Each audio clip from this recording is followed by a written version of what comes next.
What's up, guys? Welcome into Packers Total Access. My name is Clayton. You can check us out on packernet.com. Find me on Twitter at Packers_access. Email us, PackersTotalAccess@gmail.com. You can text us 865-658-5824. Joined alongside Emilio live in Tennessee.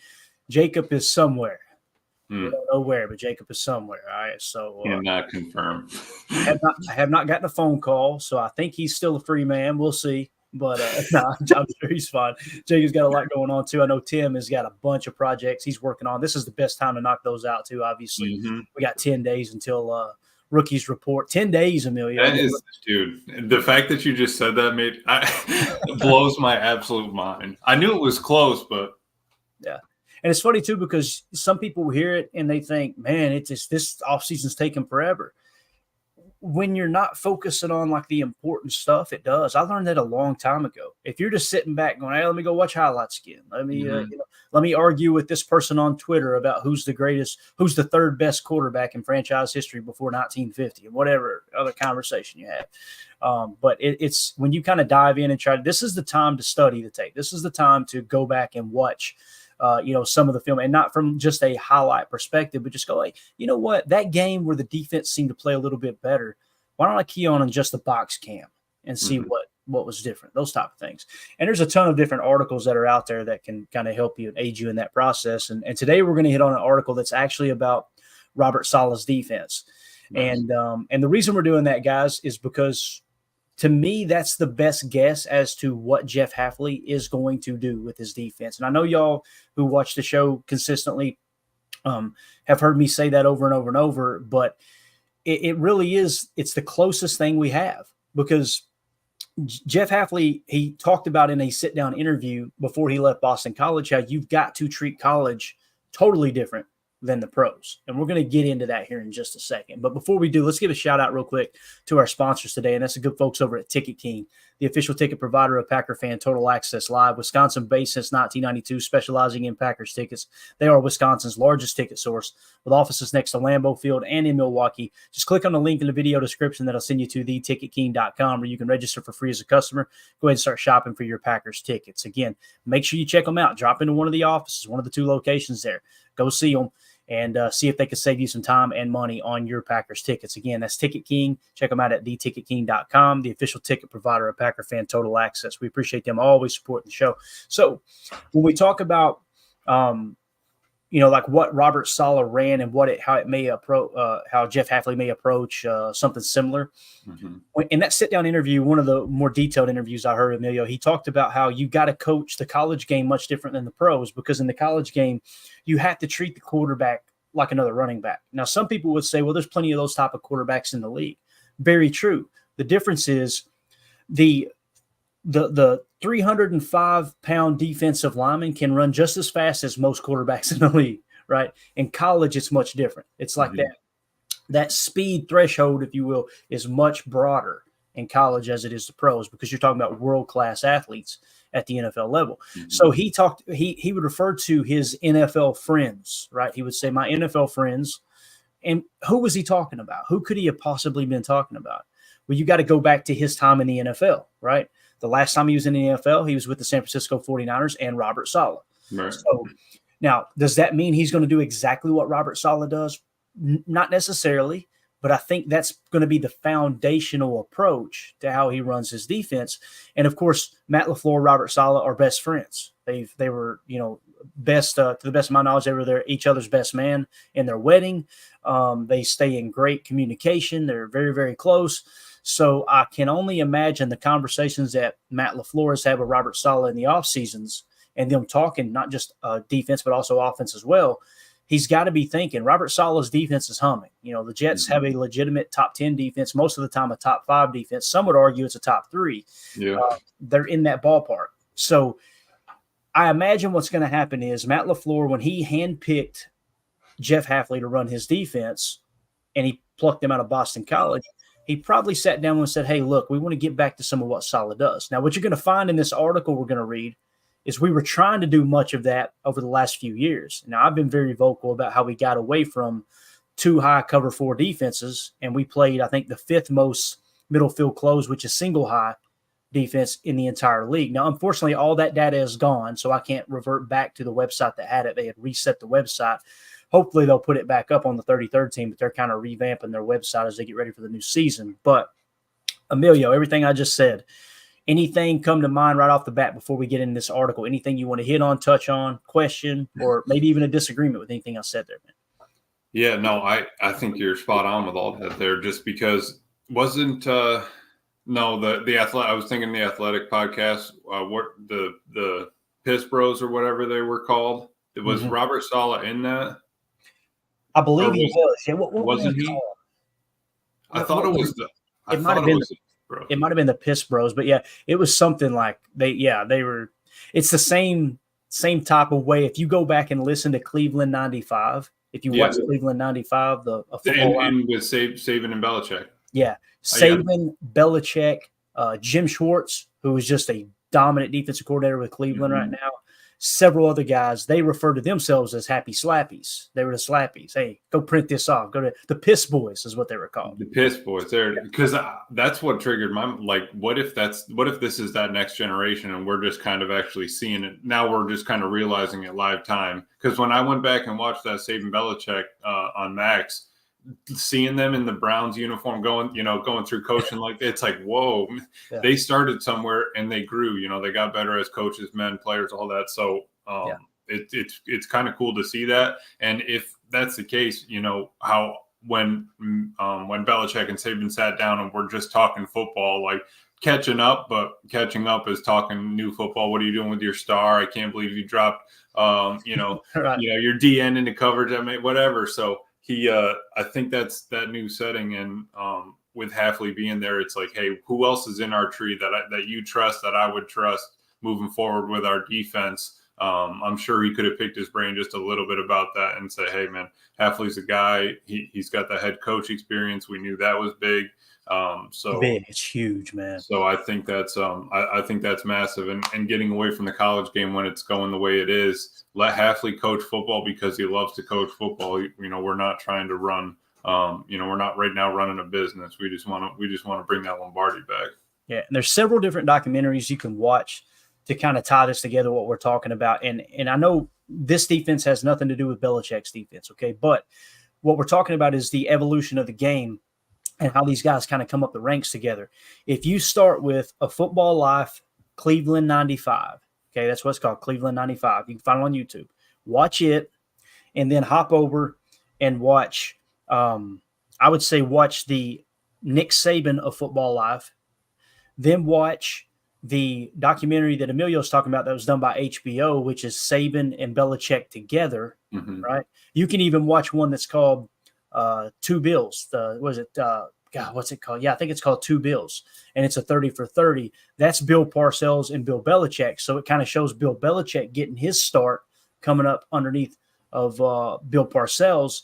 And then as he steps into the role in 1995, he hires Nick Saban as defensive coordinator. So what many people don't know is the defense that Nick Saban became the greatest coach in college football history with at Alabama, one of the key elements was called Red 2. Now, Red 2 is very, very, very complex, but in a nutshell, it's basically zone match. It's depending on what they do, it's if and then. If they run this with the number 2 or the number 3 or the number 1, then we do that. And everyone has to know, you've heard this 1,000 times, has to do their job, right? That's what he means by it. Just focus on the 1, 2, maybe 3 things you need to do and forget everything else. Just focus on that one assignment. So if you watch that stuff, it'll kind of show you how they came up with not specifically Red 2, although it's mentioned in the documentary. They're not going to give away too many of the secrets. But basically, Nick Saban came up through the ranks under Belichick, and they've been close friends ever since. And some would argue Saban's a better coach than Belichick. I disagree with that, but I understand the argument. Right. So. But I mean, even still, it's like they're saying do your job because at that point in the game with 3 minutes left, we're not drawing up a new play. There's nothing else we're going to add to this playbook that's going to make a difference right now. I need you to do your job on this play that we've practiced. That's what Hafley's setting up right now. That's what the offseason was about. That's what this time coming up is going to be about. And by week 1, man, we're going to have weekly plans, and you just better be ready to play. Because there's not a bunch of teaching, in game moving forward once you hit season time. And one of the things that Hafley said was, we're going to play fast, right? Right. And people immediately think we're going to be really aggressive, really aggressive. That's not what the Jets did. They will blitz, don't get me wrong. But their whole idea is kind of the same approach as San Francisco. Let's get pressure with 4 guys so we can have 7 guys in coverage, right? Mm-hmm. And maximize everything. So how do you do that? How do you get pressure with 4 guys? You got to have a deep room of pass rushers, both interior and on the outside. And that's what they've put together. Matter of fact, I grabbed a screen grab here. And that's kind of what we've been talking about, Clayton, or at least I've said it. Those hockey lines, dude, if we can have 2 sets of 4 guys that can rotate, we can like in hockey, as the game gets closer to the end, we'll move guys around. That's our alpha line or whatever. That is something that I think Hafley is going to dive into this year big time. Definitely. And when you look at the Jets pass rushers up front, Quinnen Williams, Carl Lawson, John Franklin Myers, Will McDonald. You guys remember he was a high draft pick. Jermaine Johnson, another high draft pick. Michael Clemens, Solomon Thomas, guy they went out and got from San Francisco, right? They brung him over when Salah came over. He ended up bringing Solomon Thomas with him. Right. And Bryce Huff. So they got a very deep pass rushing core. And we're going to get into the article here. Let's just go ahead and dive right in, Emilio, if that's cool with you. I'm going to kill my cam because I am going to be reading a lot. I'm going to go full screen so maybe you guys can see it a little bit better. Emilio, you just cut me off mid-sentence if you got anything you want to add. It's a little bit of a lengthy article, but I'm telling you, there's some really good stuff in here. Keep in mind, this article was written by Oliver Connolly, August 14th, 2023. So this was before last season, okay? And understand the Jets defense still had an excellent year last year, so it wasn't like that defense dropped off, okay? So Here's what the article says. All the preseason focus for the Jets is on Aaron Rodgers and refashioned offense led by the Astur stylings of Nathaniel Hackett.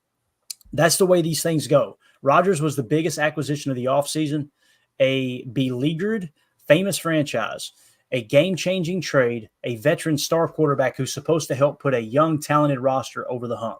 Got it. There's pressure on the Jets for the first time in a long time. There's pressure on Rodgers, a chance to show it was all those silly folks in Green Bay's fault for the past failings, not his. Rodgers has been on his best behavior so far. Boy, things have changed and will continue to do so until the bullets start flying. He's in legacy burnishing mode. There's pressure on Hackett back in the Green Bay days, blah, blah. I'm going to get through this because I want to get to Robert Saleh here. There's pressure most of all on Robert Saleh. The success or failure of the Jets title bid will not live with Rodgers, no matter the national fanfare, but with the team's head coach. Saleh has proven his credentials as a defensive architect. But what about as a program builder? What about running a building? And not just any old building, a championship building. What about running a championship building with a – why do they use these words? These are some brutal ones. You're trying too hard, my man. You're trying way too hard. Cantankerous? Cantankerous 40-year-old at quarterback in an organization that the loserdom coursing through every inch of its veins.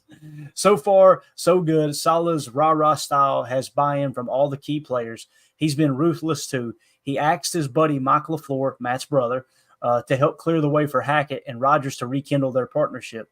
It was the first decision of many over the next 6 months, blah, blah, blah, blah. Let's get on. All right. And what about his defense? Saleh has to devise 6 game plans against the NFL's division of death, the Bills, Dolphins, and Patriots.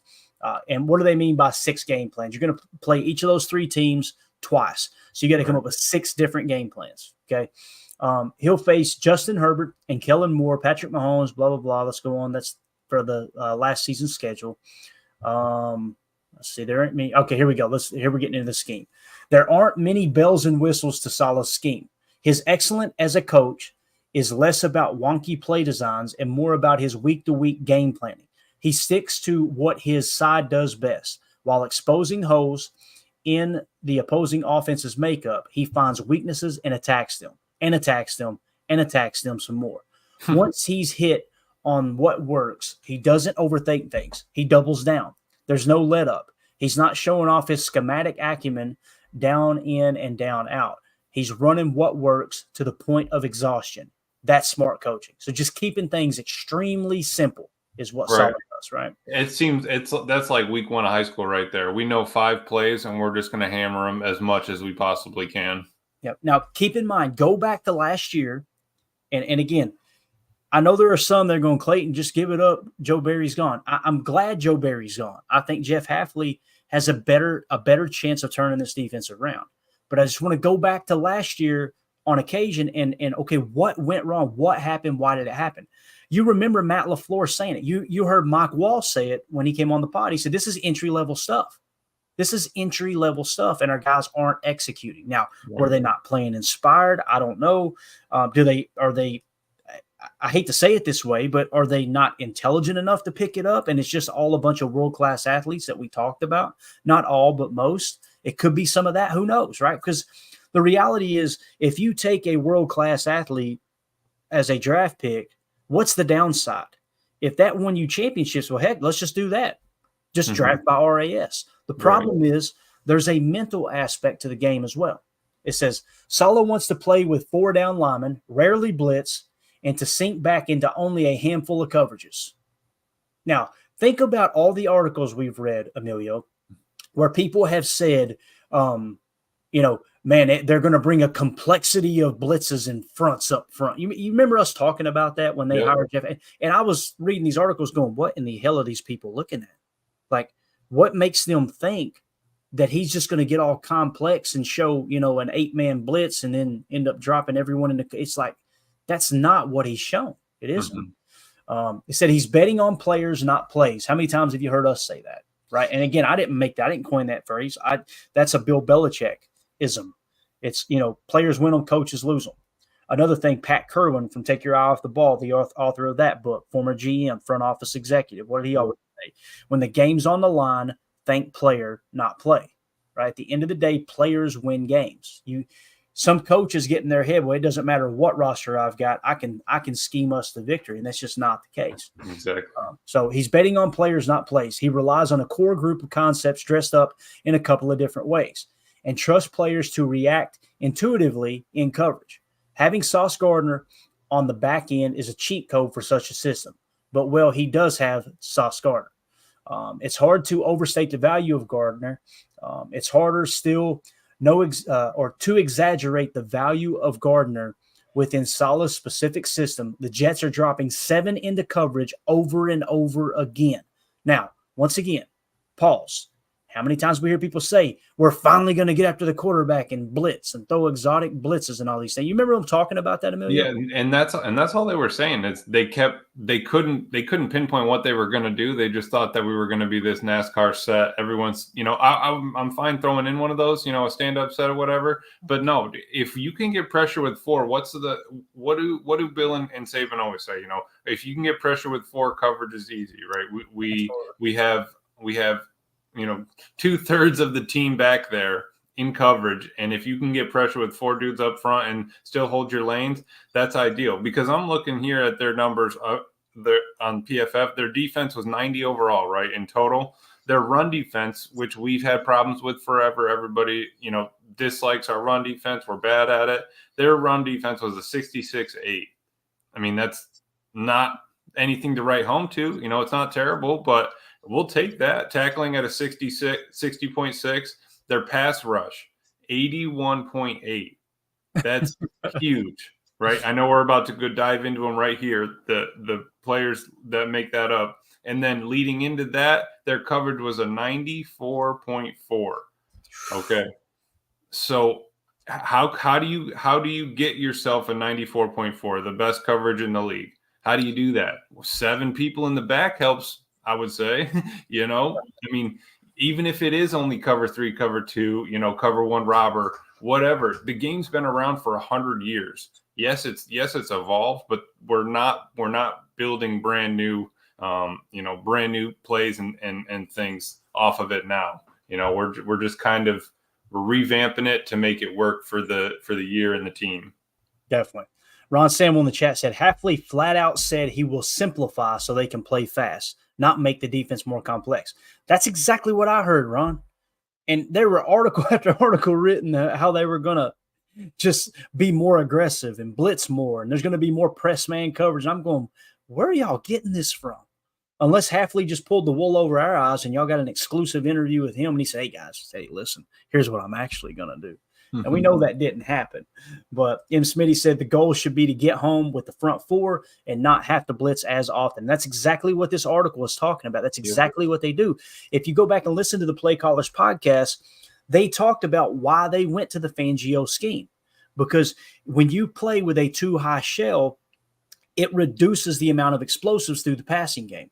Now, the problem is what many people didn't catch last year is we ran, like I said earlier on the top of this pod here, we ran single high coverage, fifth most in the league, meaning we weren't playing too high shell. We were disguising it pre-snap, and he got absolutely roasted for it. You remember Joe Barry getting roasted for it. Why are we playing so far off the ball? Yep. Why is that safety not? Now, we debunked it a lot during the season going, look, guys, they got 8 guys in the box. What the hell do you want this man to do?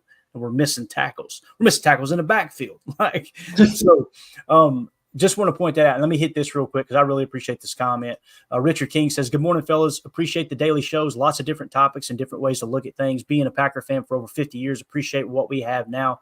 It can be worse. Amen to that, Richard. And thank you so much for watching the show, buddy. We really, really appreciate it. And, man, being a fan for 50 years, thank you for carrying that flag, brother. Yeah, man. that's the truth. So, again, the Jets are dropping 7 into coverage over and over again. Gardner allows – go ahead, buddy. I'm sorry. Well, I was just going to say, so just one other thing. I mean, even though looking at Dallas, they ran a lot of dime and nickel last year, right? Correct. Yep. More than any other team. Their pass rush was a 90.9 and a coverage grade of 81.8. Even that, but they got 2 dogs. You know, we got Parsons and Lawrence down there. Obviously, they're 2 top 10, D-line in the league. Mm-hmm. It's the same idea. If we can get pressure with those 4, I'm taking an 80 in coverage. We can play more dime. We can bring a big nickel in. That opens up a lot more moving forward if you can lock up that front 4 and be done with it. Yeah, absolutely, man. Absolutely. So it goes on to say Gardner allows Saleh to lock off one part of the field. Now, I want to hit this real quick. So, again, Gardner allows Saleh to lock off one part of the field. Now, we got a comment in here. And listen, I'm not – Jimmy, don't take this the wrong way, brother. I'm not trying to dog you here, okay? This is the normal opinion of Packer fans. Jimmy Haffa says, I just hope they allow Jair to follow ones. Now, look at what I've got highlighted on the screen. You can't lock off one part of the field and follow the one. That's not what they're having Gardner for the most part. There may be occasions they'll lock onto one. For the most part, he is staying on one side of the field because there's this huge misconception amongst fans that will just let Jair follow the number 1. That's not how NFL defenses operate.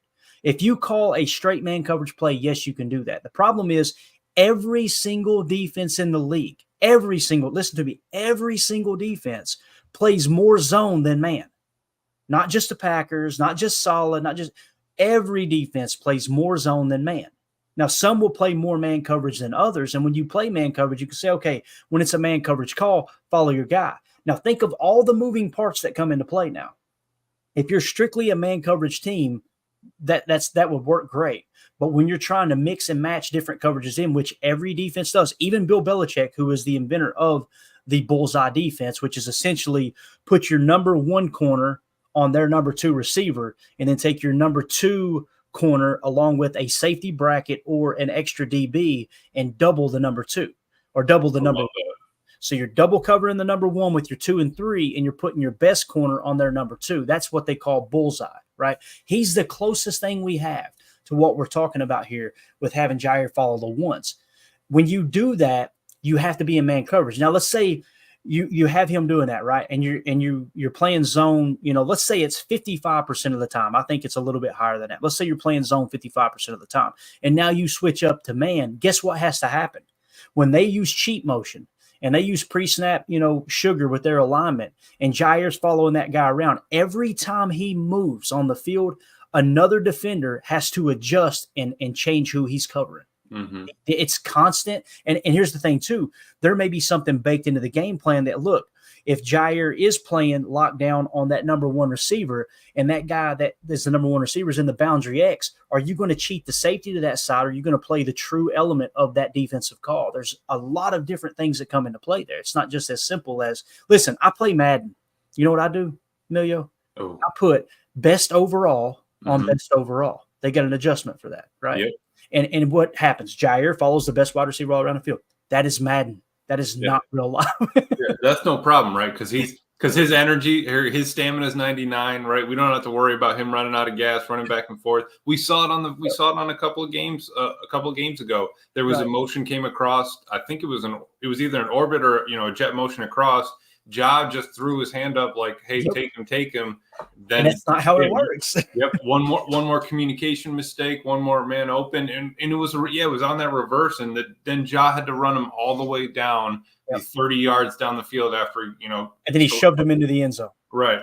Yep. Yeah, so I'm glad you said that, Amelia. It's a perfect example of what happens, and that's why I blame Ja more than our coaches, because like Ja, you've been saying you wanted this, you get it. And then you try to pass him off to someone on the other side. Like, just because in the moment you go, you know what? I don't want to cover him on this play. You guys take him. And the other guy, and people are going, well, maybe it's the other guy's fault. The other guys are looking at him going, what the hell are you doing? They're throwing their hands up. Like, what are you? We don't have the hat count over here. So those things, they truly do matter. They truly matter. So again, Gardner allows, and again, thank you so much for the comment there, Jimmy Half. I just wanted to kind of point that out, that right here, Gardner allows Solid to lock off one part of the field because the majority of the time they're playing zone defense, just like every other defense in the league. Pair that without the need to blitz, and suddenly you're cheating 2 extra players into coverage. Think about that. It's up front where things take flight. The Jets will deploy a cavalcade, look at that word, Emilio, of snarling, savvy pass rushers who play the maniacal. Is that right? How would you say that? Maniacal? Yeah, I think maniacal. Maniacal effort. My man. Just clip that sentence and we'll use that as a sound drop moving forward. All right, so it says, look at this thing. Quinnen Williams, Carl Lawson, John Franklin Myers, Will McDonald IV. Let's see here. You've got Jermaine Johnson, Michael Clemens, Solomon Thomas, Bryce Huff. Let's just focus on Quinnen Williams. Okay, focus on Quinnen Williams for just a second. He's a guy who can play. Here's the guy. He can play nose. He can play one. He can play 3-tech. Now we hit timeout here. Pause. Remember Michael Lombardi saying everybody thinks they've got a 3-tech and very few teams do. Yes. What does he mean by that? The 3-tech is what makes a defense go. The 3-tech is, and again, when we're talking technique, let me pull up this graphic here because we may have some new viewers, new listeners. When we're talking technique, the 3-tech, you see the numbers. First of all, focus on the tackle, guard, center, guard, tackle, and the Y, which is the tight end. Where's the 3-tech? The 3-tech will line up in between the guard and the tackle. Okay, so when you play, if I remember correctly, Robert Saleh played a whole bunch of over. That's kind of his base defense, 4-3 over when they come out in a 21 set or in a 12 set. So what's a 4-3 over? A 4-3 over is when you've got a D tackle playing on the strong side, on the Y side in the 3-tech. So notice the 3-tech in between the guard and the tackle on the right. That will be your indicator. If the defensive tackle on the strong side is in a 3-tech and on the weak side is in a 1-tech, that's what you call a 4-3 over. They're playing over the tight end because you're going to have a wide 9 or a 7 on the outside shoulder of the Y. Okay, so you're cheating over the strong side of the formation is essentially what it means. Okay, so just want to kind of point that out. So when you're talking about 3-tech, now what's the biggest difference between what the Jets are doing and what other teams maybe aren't doing? I'm going to tell you what it is. 2 players. And they're not the only important players, but these 2 players right here, Sauce Gardner, but more importantly, Quinnen Williams. Kenny Clark is our Quinnen Williams. Now, I showed you the cap hit. Now, I think I've already deleted those screen grabs, and I did. Kenny Clark has the largest cap hit amongst all defensive tackles. I want to say, if I remember correctly, Quinnen Williams was somewhere around 9th or 10th. Okay. Guess what Quinnen Williams' PFF grade is, Emilio? I don't know. I'm looking at his pass rush grade right now at an 84.5. 90.6. Now, what was Kenny Clark's biggest weakness? Think about this. Because this defense begins and ends with stopping the run, just like most defenses, in most cases, unless you're playing a pass-happy team. His run defensive grade was a 90.4. Now let's go to Kenny Clark. Broken/missed tackle percentage, 141st in the league amongst defensive tackles at 10.2%. So you want to know what the problem is with the front. I hate to say it. I hate to keep harping on it. They've got Quinnen Williams. We've got Kenny Clark. Kenny Clark's eating up $27 million in cap hit. Quinnen Williams is eating up significantly less than that. I think he's around $20 million, so about $7 million less. So that's the biggest thing that jumps off the board to me. Now, I'm not saying we should scrap Kenny Clark. I'm saying if we're going to re-sign him to another extension, although he will be 30 years old, we cannot continue to make him the highest paid defensive tackle. We just can't. He is a world-class human being. That dude is a leader. They love him in the locker room. Every defensive lineman talks about, even the offensive linemen talk about the leader that he is, right? You cannot, I'm not downplaying that at all. I'm just simply saying when it comes to production on the field, he is not Quinnen Williams. And what we should be looking for, just like a quarterback, because this is tier 1 of importance on defense, we should be looking for the next great 3-tech. That's what we should be looking for. And until we find it, we keep looking. And it may be Devontae Wyatt, but right now, Devontae Wyatt's kind of playing the same way that Kenny was. High pressure rate, bad missed tackle, broken tackle percentage, and bad run defense grade. Go ahead, Emilio. I was picking through their pass rush stats. So Quinnen Williams had 70. So he had 465 pass rushes. The dude had 70 total tackles. That's big because it's at the line of scrimmage, right? The dude's not a safety. He's not 10 yards back. Anywhere happening from -3 to +3 yards. I love that he has 70 tackles. That's incredible. 6 sacks, 11 hits, 53 hurries, with a win percentage of a 19.5%. That's unbelievable. And I know those guys don't grow on trees, and that's what Lombardi was talking about when he said Seattle took Byron Murphy this year. Right. And he said they took Byron Murphy. He said, I think he might have been the steal of the draft. Byron Murphy was hands down the best defensive tackle on paper in this year's draft. He said, you got a true 3-tech right there. They went out and got him a 3-tech in the first round. Mm-hmm. That's what they did. Now, maybe we were thinking Devontae Wyatt could be him. To me personally, he hasn't lived up to that yet. Pass rush wise, he looks like he's going to be an animal. But he is not playing the run like Quinnen Williams, right? And now maybe he will this year. Maybe Jeff Hafley's new assistants with Ogabasi and some of these guys can come in and they can get things straightened out. I hope they can, because Devontae Wyatt has all the athletic ability in the world. It's just he doesn't play under control. There was many times on tape we went, look at Wyatt right here.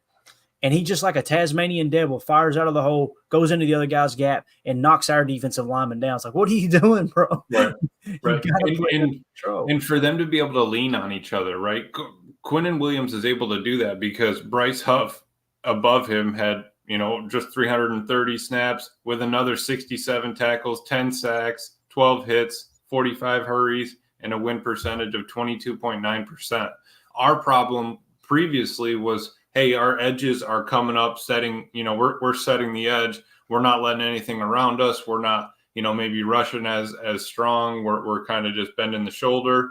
That's going to be different now when we have all four. Your job is to get to the quarterback up front. I don't need you to set an edge anymore. My backers are going to go get the edge. My big nickel is going to cover the edge. So I think that's also going to be huge, letting them, just kind of take their ears back, ready to go. But I have somebody next to me that's also working as hard as I am inside. Definitely. So the article goes on to say, yeesh, the Jets have Al Woods and Quentin Jefferson to help snuff out gaps on running downs and then roll 8 deep with pass rushers of every conceivable style. Outside swoopers, out to in crunchers, inside maulers, two-way threats. It's a conveyor belt of get-off pass rushers. Hand any coach a couple of these guys and they'd be giddy. Saleh has always run with NASCAR substitutions, rolling pass rushers on and off the field to make sure everyone is a full go in every situation. But even his most thorough Niners groups didn't roll quite this deep. Forget aphorisms. How do you say that, Emilio? Aphorisms? That's just crazy. I don't understand people, man. On the mirror or Red Bull or getting sunlight on your balls. Whoa. A real actual practice that some buffoons, some of my acquaintances included, are embracing to give a spike of energy. That's a real what? It should only take a glance at his pass rush depth chart to give Saleh a bolt of electricity in the morning. Stopping the run from an even front with 4 strung out linemen is no mean feat. It takes the collective and outstanding individual players who can make atypical plays at a typical rate. The Jets stick to their base no matter how compressed the offensive formation. 2 tight ends bunched on the line of scrimmage, no problem. Bringing in extra linemen to attack with a jumbo package, whatever. A condensed set with everyone packed around the box. We run what we run. Okay, so when you look here, this is a perfect example. And it's exactly what we just talked about. Notice the 3-tech. The 3-tech, first of all, find the strong side of the formation. From our perspective, looking at this image, if those of you on the pod, the left side of the formation from the defense's perspective is the strong side of the formation. So from the offenses, it's a strong right look. We've got the 3-tech is on the strong side of the formation. The other defensive tackle is in a shade/nose, which is in the 1-tech, essentially very close to the 1-tech. And then both other guys are at a wide 9. What would we call that? We call that an over front is what we would call that look right there. Now, if we got into the number system, and again, I just want to hit on this stuff as we go because it is important. I think I still got the screen grab. Yeah, here we go. So we know that's an over front right there, okay? So if we're showing an over front triggers the 50s call, okay? And then when you go to the second number of the defensive call here, as far as the defensive front call that the offenses use to identify what kind of front they're in, therefore will set up their blocking scheme, their protection package. 5 means Sam on the ball, 7 with the wheel on the ball, 9 is all backers off the ball, and 3 is backers walked up on both edges. So you see all backers are off the ball. It's an over front. This would be called a 59 front. That makes sense? Mm-hmm. Yep. So there you go. That's how that lines up. So here they're showing a 59 front, 4-3 over, or a 59 front is what they're showing. Now look at the safeties. Notice how the safeties aren't completely in the box. Mm-hmm. Right. Number 3 is kind of at like a robber depth as opposed to a hole depth. You know, the backers are at hole depth there. It's a style that lends itself to closing down wide zone, then boot-oriented offenses. Remember what the Play Callers podcast talked about. The number 1 explosive play on the on the ground in the NFL is wide zone runs. Mm-hmm. The number 1 passing play or what have you, explosive plays in the passing game, is typically run off of boot action. But nonetheless, when you show a too high shell, like the Jets are showing right here, that deters quarterback from taking quick hitters down the seam. So you're limiting the explosive plays in the passing game by showing a too high shell. You're limiting the wide zone running plays by showing a wide 9 look. If you go back to the Play Callers podcast, you heard Mike McDaniel, who obviously is the head coach for the Miami Dolphins, drop a couple F-bombs going. Green Bay runs those effing wide edges. That's what it's about, because you're taking away the wide zone run. You're forcing them back inside. But I mean, looking at this picture, we got 10 of the defensemen right now. You know, I think we got probably a wide receiver looking at the defense over here on the right side off screen. But like you said, I think that Sauce on the left side there, he's probably locking down the wide side of the field right now on the strong side. But this is just going to be his side. You know, it's not like he's picking back and forth all the time. But they're able to stop that with the light box, and the safeties aren't in. Whitehead's not all the way down there. We have 4 on the line. The offense is in a strong right eye formation. If that doesn't scream we're about to run the ball too, you know, that's exactly it. So that'd be a 21 strong right eye. Yeah, we'd say 21 eye. Strong right. And of course, we can't see the splits of the receivers. There could be some nasty element there. But like they said, Saleh doesn't care how condensed the sets are. They run what they run, right? All right. So the next thing it says is last year the Jets they conceded just 4.7 yards per carry from lighter boxes. In 6-man boxes in their classic 4-2-5 look, which is what they run the majority of. That's their nickel set, which is basically the same thing we ran last year. Ours is a nickel 2-4-5. Theirs is a nickel 4-2-5. Preston Smith and Rashawn Gary magically just wharf into defensive ends now, which is why Matt LaFleur told the media last year, you guys are really exposing yourself, thinking we're only playing with 2 defensive linemen.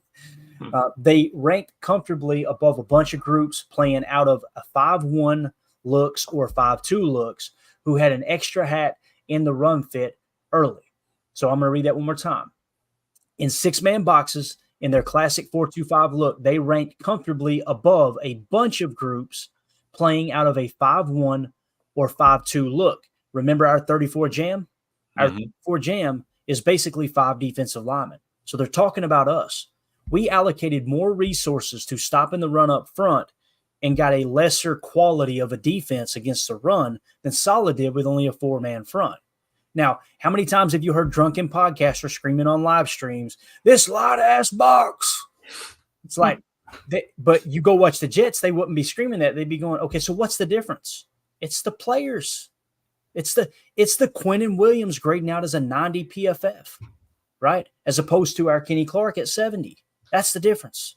The difference is their linebackers in the middle with C.J. Mosley and Quinnen Williams' brother. Is it Quincy Williams? Quincy Williams with much higher PFF. I know PFF doesn't matter. It's just absolute garbage. It's like a hell of a coincidence. I'll just say that.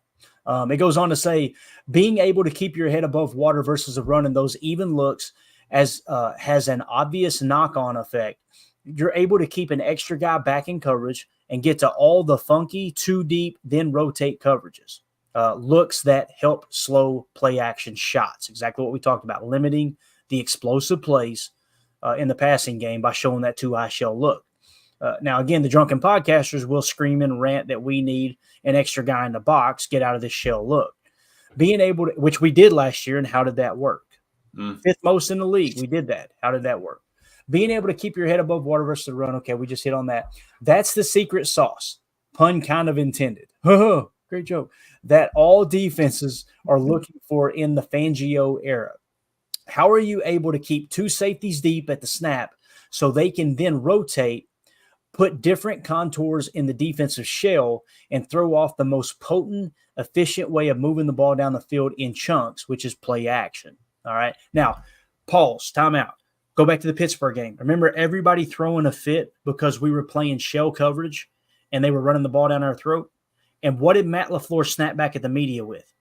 Pittsburgh played a too high shell all game long and they got to their run fits no problem. Why is that? Just fine. You know how? Think about the safety breakdown we did yesterday. Minkah Fitzpatrick. Think player, not play. When the game's on the line, think player, not play. Players win them, coaches lose them, right? All those things, those cliches we talk about. What was Minkah Fitzpatrick's rating compared to Darnell Savage? I'm not even going to take the time to look it up. But that's the difference. So what do? We go out and get Xavier McKinney. That's why I'm saying Joe Barry's somewhere slapping the table like that Denzel Washington gif going, what the hell? Y'all fire me, then you go get one of the best safeties in the league? Bro, really? Exactly. So right here, the vanilla theory, this is kind of cool. I'm going to zoom in real quick. Hopefully I don't lose the whole article here. It says the vanilla theory.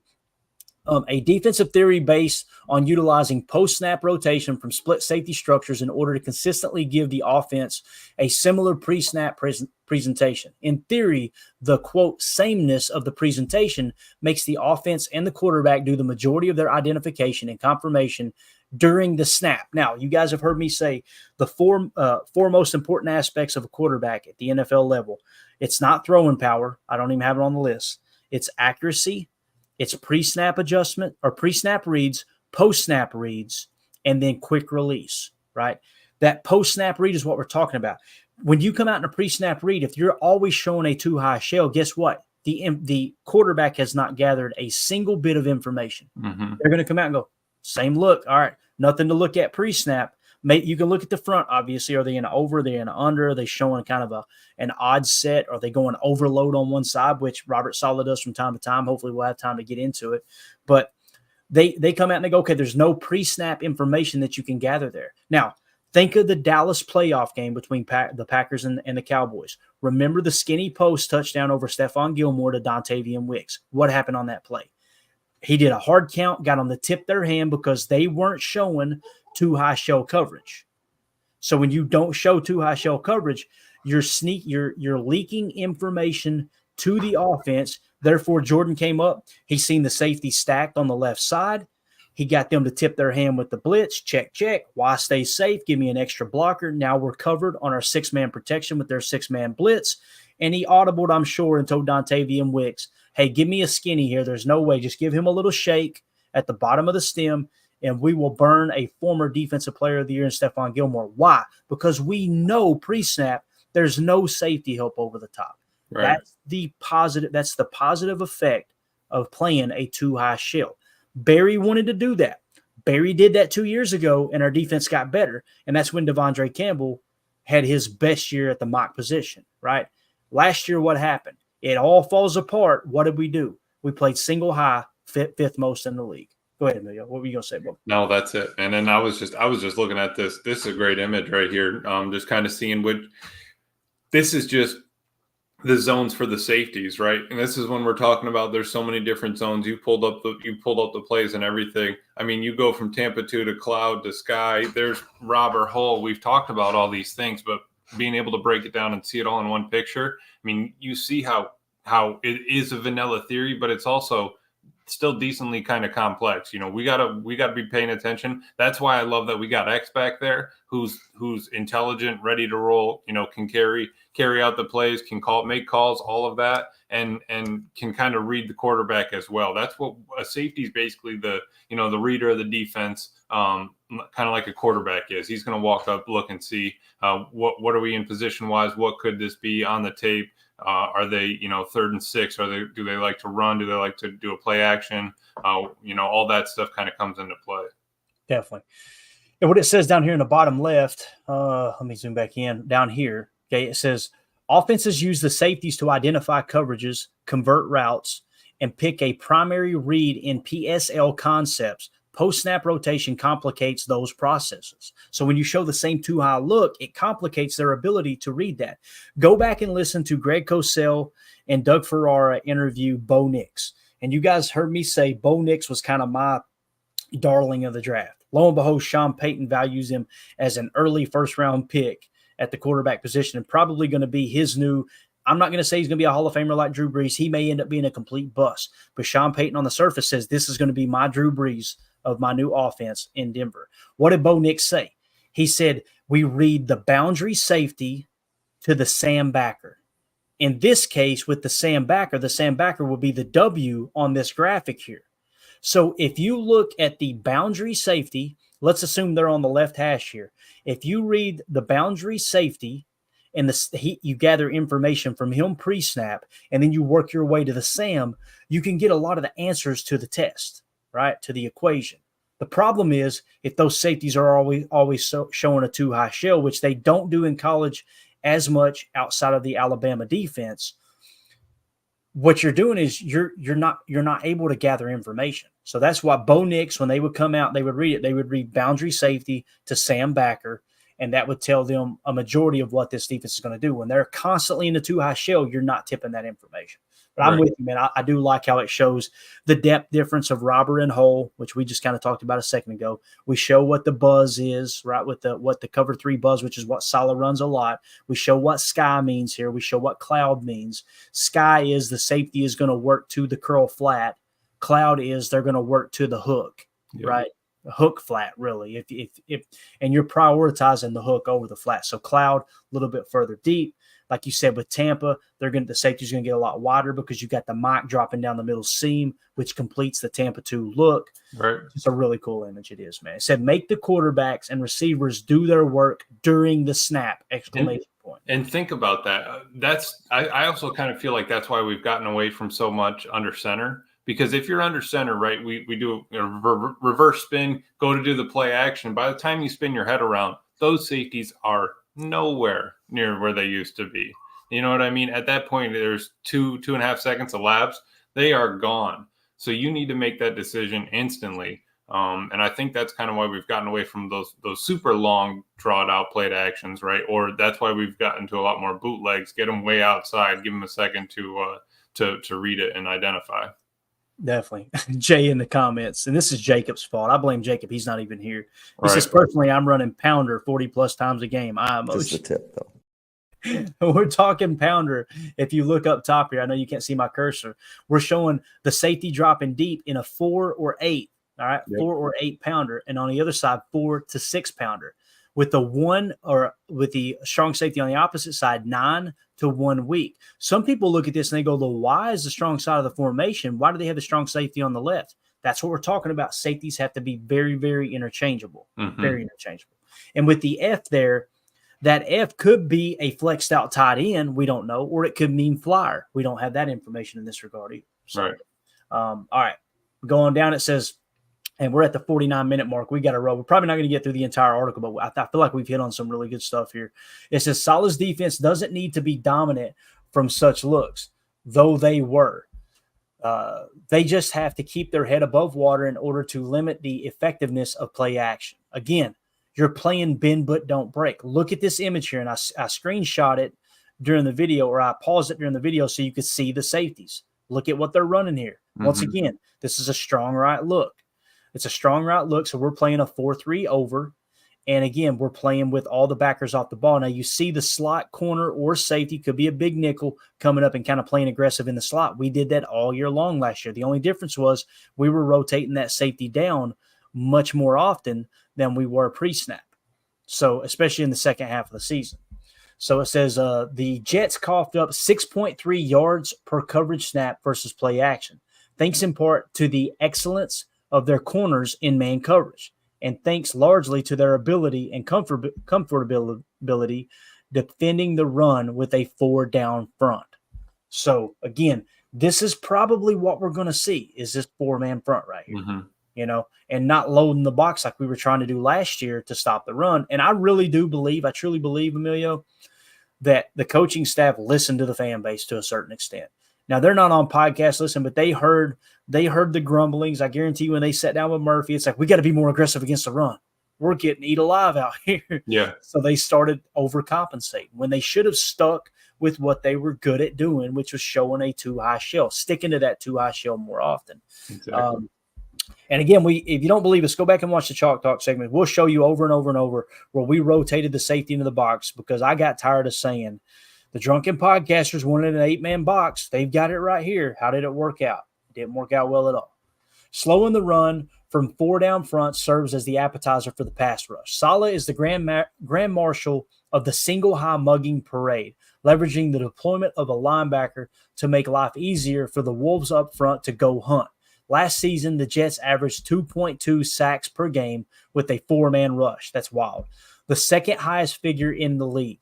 If they don't match or better that this season, Saleh might think about, and again, when they're talking about the previous year, they're talking about 2022.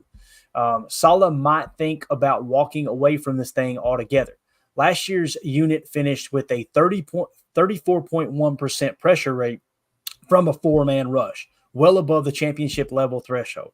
And they did so without an overly sophisticated style. It's a group built on stunts, twists, and D-line movement and line movement. And the threat of those out to in movements, talking about the twists and the stunts, opening up room on the perimeter. The Jets' pass rush plan and coverage are in perfect sync. They're built front to back, the style of pass rush plan informing the coverage. All right, rolling out a steady trove of people destroyers helps. In Williams, Lawson, Franklin Myers, who was out of his mind last season, meaning 2022, Johnson, Clemens, McDonald, Thomas, and Huff, they have dominant one-on-one pass rushers. Now, who's our dominant one-on-one pass rushers? We're built for this. Right. But the problem is we put everyone on the line of scrimmage with the 34 jam trying to stop the run. Now we're going to have these stack backers playing behind a 4-man front. I'm getting excited. Yeah. This kind of feels like this is going to work. The Jets had 3 players finish in the top 26 of Brandon Thorne's true pass rusher rate. All 3 finished in the top 20 in Thorne's pressure quality ratio. Williams was 6th. Lawson 7th, Franklin Myers 20th. No other team comes close to having more than 2 crack the top 20, not even the Cowboys or Eagles. And Saleh will have 2 other pogo stick artists flying off the edge this year, second-year man Jermaine Johnson and rookie Will McDonald. Cycling out from your pressure experts to 2 first-round draft picks is flat-out unfair. McDonald has the potential to be the most impactful rookie in terms of tipping the championship odds, even as a rotational rusher. Cut me off if you got anything, Emilio. I'm going to keep rolling. We're at the 54-minute mark here. This is a front that functions on players, not plays. but Saleh lives out of overloaded fronts and single mugger sets to help create havoc. Overloads, or as they sound, the defense allocates more rushers to one side of the formation than the other. They run a topsy-turvy front, 3 down linemen, sometimes more, to one side with a solo lineman to the other. So in this look here, you'll notice, look at how they're overloaded on the left side. Right now, again, they're showing, if these are true running backs, they came out with a 20 look here, 2 running backs and probably 3 wide receivers, and they flex one back out, they being the Cleveland Browns. And you see the line that we always draw on Chalk Talk, right, to show the hat count. They've got 3 guys on the line of scrimmage rushing on 2 offensive linemen, essentially. So they're overloaded to one side. Now, some would say, why don't you just run a zone right look here? This is probably a 3rd and long situation where you can't run a zone right look. So, again, you're winning on the early downs with that 4-3 even front, or a 4-3 over, I should say, in the grabs we showed you. And then you're getting them into 3rd and long, 2nd long, and 3rd and long, and then you're able to overload one side. But notice, they're not firing linebacker blitzes. They're overloading one side and putting one defensive pass rusher on the right side. You're neutralizing the guard in this situation, Emilio. Right. He's on an island. He's got to make a decision. Am I coming to help left, or am I going to help right? Because at one point it could, you could have the 2 D tackles push the guard and tackle, and then have that wide 9 D end loop all the way back around. If that guard's sleeping, I mean, that's a long day at the office. Yeah. All right. So this right here is a key mention. It says Saleh likes to toggle between a best on the same side style and isolating Carl Lawson. So sometimes he'll put his best pass rushers on the same side, and other times he'll put Carl Lawson, who was his best pass rusher, on an island by himself and just let him work on that side. So think Rashawn Gary on one side by himself, and then on the other side, Kenny Clark, Devontae White, and Preston Smith. Right. And, of course, mix in Van Ness. Now, you look at how our pass rushing room is built, Emilio. We're kind of built for this, right? Rashawn Gary can be that lone man on his own over there. And then you got this heavy rotation of Lucas Van Ness, Kingsley Enagbare, Preston Smith, Devontae White. Those guys can do the job. The only problem is they've got Quentin Williams right there in the middle of all this mess, and we've got Kenny Clark. So that's the big thing that's sticking out to me. And not saying that Kenny can't do it, but he needs to show it this year. Like he's the highest paid player on this team. That needs to be proven. Yep. So what we're going to do is we're going to end there with the screen grab, and I'm going to put loaded front screen, loaded front image, and that's where we'll pick up later on. Again, I'm going to be at a funeral this evening, unfortunately, so we won't have a show tonight. But when we pick up tomorrow, we'll pick up right here where we left off, because there's a ton of stuff. We're not even halfway through the article. Look at the bar over here, Amelia. Right. We're not even halfway through the article. That's crazy. But there's a lot of stuff going on. I feel like we've already learned a lot for sure. So we'll just end it there. Do you got anything else you want to hit on before we wrap up? Just looking, I pulled up their defense, the Jets defense grades last year, just to, if anybody wants to go back and watch a couple games. 2 that I would maybe pick out would be their last game against the Patriots. The defense was a 90.4 overall with a coverage of a 90.7, but their pass rush wasn't great. If you want to watch kind of a real well-rounded game, would be Jets versus Giants week 8. Their defense was an 87.2, run defense 73.2, tackling was a 71.3, pass rush was an 87.1, and coverage was a 90.2. So if you want to go back and just watch 50 plays, run that condensed of the week 8 game against the Giants, and just to get an idea. I mean, you don't have to pay attention, throw it in the background and say, "Oh man, that was a cool play, rewind that." Right. You know what I mean? It's sometimes having that stuff on in the background, like what I like to do, and I got this from Bill Belichick. He used to come in early in the facility and he would walk the treadmill and he would have game tape on. So while he was exercising, he could watch the tape. Well, I've got an exercise bike, and I got it right in front of a 75-inch TV. You've seen that TV. So I'm doing this the whole time. And here's the thing. Am I catching every detail on every play? No. But it's that saturation. Keep it on loop. And then it'll trigger a thought. let it stay on loop. Pull out the phone while I'm on the bike. It's good for the core to try to balance yourself on the bike without, riding. Tighten the hands up. Yeah. So, and then go Google that specific concept. What does that mean? Learn at your own pace, man.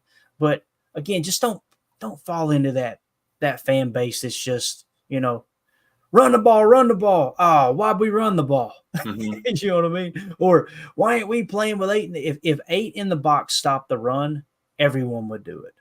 Right. And here you've got a defense that's good at stopping the run who play with a 4-man front. They're stopping the run. There's something to that. Yeah. So, again, just protect this right here. Protect your brain from all the noise in every fan base, not just the Packers fan base, every fan base that they just want to get drunk and rant and pretend like they know what the hell they're talking about.